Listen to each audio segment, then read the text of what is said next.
샬롬, 류 선생의 구속사 천국열차, 유도순 목사님의 신구약 성경 파노라마를 낭독하는 시간입니다. 지금은 다니엘 파노라마 2장 1절에서 24절입니다. 다니엘에게 이상을 알게 하신 하나님. 요절은 23절. 나의 열조의 하나님이여, 주께서 이제 내게 지혜와 능력을 주시고 우리가 주께 구한 바 이를 내게 알게 하셨사오니 내가 주께 감사하고 주를 찬양하나이다. 곧 주께서 왕의 일을 내게 보이셨나이다 하니라. 이 장은 분량상 두 문단으로 1절에서 24절, 25절에서 49절 나누어 상고하겠습니다. 1장은 서론적인 도입 부분이고 이제 본론으로 들어갑니다. 2장 전체 주제는 이 열왕의 때 하늘의 하나님이 한 나라를 세우리니 한 44절 한 나라에 있습니다. 느부갓네살 왕에게 보여주신 꿈은 예사 꿈이 아니라 하나님께서 이루어 나가시는 하나님의 나라 건설을 계시하여 주신 것입니다. 첫째 문단의 중심점은 1절에서 24절 다니엘에게 이상을 알게 하신 하나님에 있습니다. 누가 알게 하셨는가? 열주의 하나님, 곧 아브라함과 이삭과 야곱의 하나님이라고 고백합니다.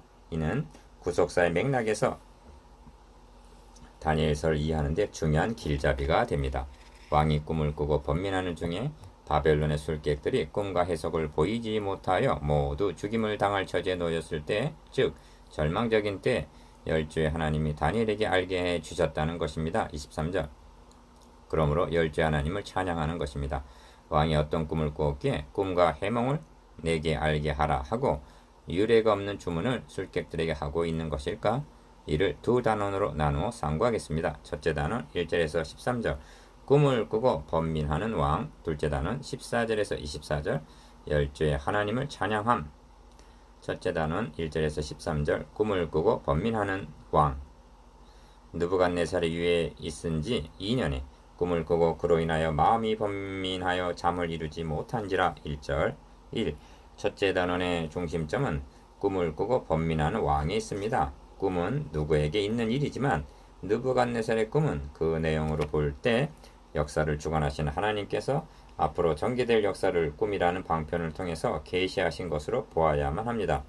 꿈을 꾸고 난 왕이 마음이 번민하여 잠을 이루지 못했다는 것은 그 꿈이 예사 꿈이 아님을 말해 줍니다. 이 왕이 그 꿈을 자기에게 고하게 하려고 명하여 박수와 술객과 점쟁이와 갈대와 술사를 부르매 그들이 들어와서 왕의 앞에 선지라 합니다. 2절 술객 점장이 술사를 모두 불렀다는 것은 바벨론의 모든 지혜를 총동원한 셈입니다. 그 수가 얼마나 되었을까요? 이들과 포로로 끌려 4명의 하나님의 사신들과 대결을 하는 구도임을 유념하시기를 바랍니다. 이런 대결은 모세와 애굽의 술사 간에도 벌어진 바가 있고 오늘날은 그리스도인들을 통해서 일어나고 있습니다. 3. 왕이 그들에게 이르되 내가 꿈을 꾸고 그 꿈을 알고자 하여 마음이 번민하도다. 갈대아 술사들이 아람 방언으로 왕에게 말하되 왕이여 만세수를 하옵소서 합니다. 3절에서 4절 상반절. 여기 다니엘서를 이해하는 데 도움이 되는 점이 나타나는데 그것은 아람 방언으로 말했다는 대목입니다. 다니엘서는 두 가지 언어로 기록이 되어 있는데 1장부터 2장 3절까지는 히브리어로 기록하다가 아람 방언이라는 말이 2장 4절 나오는 2장 4절부터 7장까지는 아람어로 기록이 되어 있습니다. 그러다가 8장부터 12장까지는 또다시 히브리어로 기록되어 있습니다. 아람어로 기록된 부분에서는 이상과 기사가 느부갓네살, 벨사살, 다리오 등에게 나타납니다. 이는 이상을 보여주는 대상이 아람어를 사용하는 문화권이기 때문으로 여겨집니다. 이상의 목적은 지상의 왕과 나라와 역사를 주관하시는 분은 만왕의 왕이신 8장 25절 하나님이심을 나타내시기 위해서입니다. 4. 본문을 관찰해보면 왕과 술객들 간에 미묘한 갈등이 일어나고 있습니다. 기억, 술객들 왕은 그 꿈을 종들에게 이르시면 우리가 해석하여 드리겠나이다. 4절 하반절 니은 왕 너희가 나의 꿈과 그 해석을 나로 알게 하지 아니하면 너희 몸을 쪼갤 것이며 너희 집으로 걸음터를 삼을 것이요 너희가 만일 꿈과 그 해석을 보이면 너희가 선물과 상과 큰 영광을 내게서 얻으리라. 그런즉 꿈과 그 해석을 내게 보이라. 5절에서 6절 디귿 술객들 청컨대 왕은 꿈을 종들에게 이루소서 그리하시면 우리가 해석하여 드리겠나이다. 7절 리을 왕. 이는 너희가 거짓말과 망령된 말을 내 앞에서 꾸며 말하여 때가 변하기를 기다리려 함이니라. 이제 그 꿈을 내게 알게 하라. 그리하면 너희가 그 해석도 보일 줄을 내가 알리라. 9절. 4. 왕의 꿈을 말해줬다면 어떻게 되었을까요? 바벨론의 술사들은 왕이 듣기 좋은 말로 해석하여 답했을 것이요, 사건은 일단락이 되었을지도 모릅니다. 그렇게 된다면 이를 통해서 계시하시려는 하나님의 의도는 어찌 된단 말인가? 꿈과 해석을 알게 하라. 1. 그러므로 해석만이 아니라 어떤 꿈을 꾸었는지 그 꿈과 해석을 보이라는 왕의 주문은 무심한 것이 아닙니다. 정당한 해석을 붙인다는 것은 바벨론 술사들도 할 수가 있는 일입니다. 그러나 왕이 무슨 꿈을 꾸었는지 이를 바벨론 술사들이 알 수가 있단 말인가? 왕의 언행에서 기억, 왕이 큰 충격을 받았음을 알 수가 있습니다. 니은, 이런 왕의 언행에서 하나님의 섭리의 손길을 느끼게 합니다. 2. 술사들은 말하기를 기억, 세상에는 왕의 그 일을 보일 자가 하나도 없다고 실토를 합니다. 10절 상반절.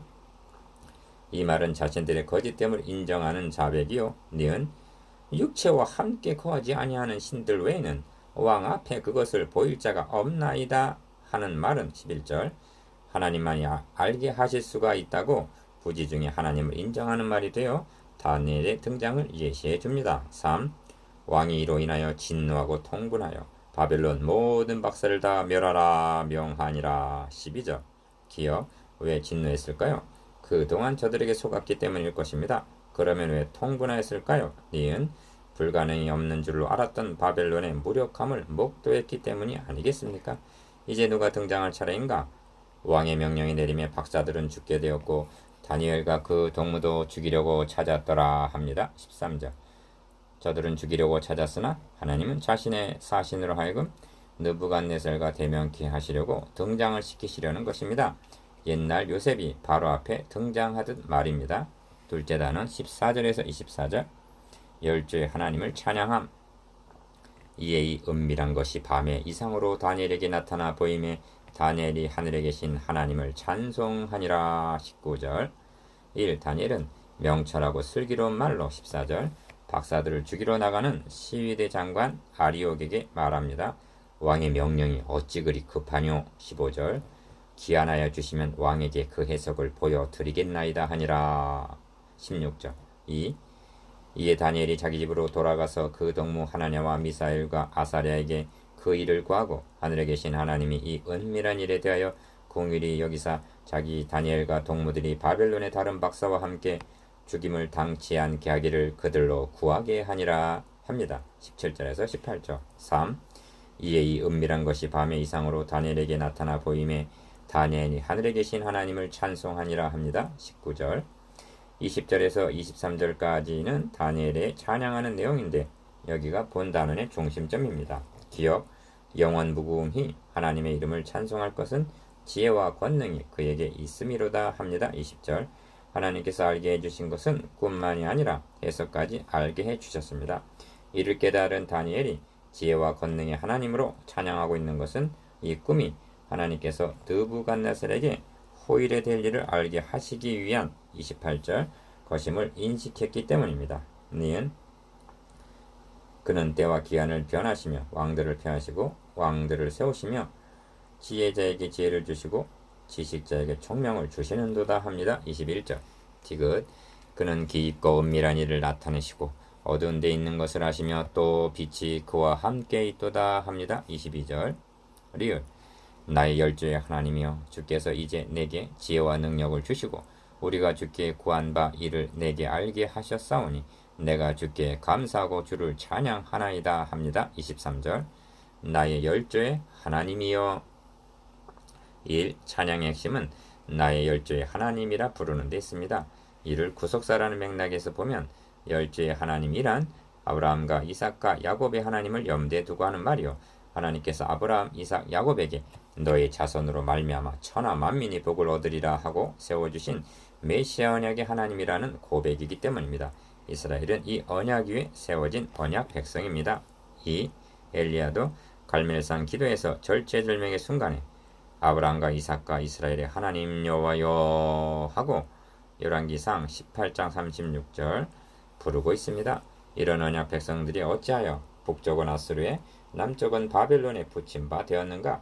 그 근본 원인은 메시아 언약을 배반했기 때문입니다. 3. 그러므로 다니엘은 9장에 나오는 기도에서 강한 손으로 주의 백성을 애굽 땅에서 인도하여 내신 9장 15절 출애굽을 거론하고 있는데 하나님은 모세에게 나는 너의 조상의 하나님이니 아브라함의 하나님, 이삭의 하나님, 야곱의 하나님이니라 말씀하셨습니다.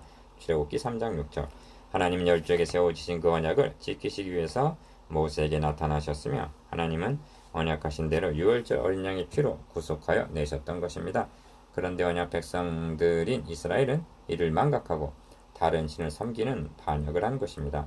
이런 의미가 열조의 하나님이라는 칭호 속에 함의되어 있으며 다니엘은 이를 상기하면서 열조의 하나님께 감사하며 찬양하는 것입니다. 4. 다니엘은 왕이 바벨론 박사들을 멸하라 명한 아리오게에게로 가서 바벨론 박사들을 멸하지 말고 나를 왕의 앞으로 인도하라. 그리하면 내가 그 해석을 왕께 보여드리리라 하고 말합니다. 24절 본 단원을 대할 때 지나치거나 모자람이 없어야 할 점이 있습니다. 그것은 꿈과 해몽을 알게 하여 주신 것을 직선적으로 끌어다가 오늘날도 꿈과 해몽이 계시의 방편인 양 신비적으로 나간다면 이는 지나치는 일입니다. 왜냐하면 오늘은 구약시대도 아니고 우리는 다니엘과 같은 임무도 부여받지 않았기 때문입니다. 그러나 어떤 문제로 고심할 경우 동역자들에게 기도를 요청하지 못한다면 이는 모자라는 일입니다. 5. 이제 묵상해 보겠습니다. 기어 꿈을 꾸고 번민하는 왕에 대해서 니은 그 일을 보일 자가 하나도 없으리라는 말에 함의된 뜻에 대해서 디귿 열조의 하나님이라는 호칭에 함의된 구속사적 의미에 대해서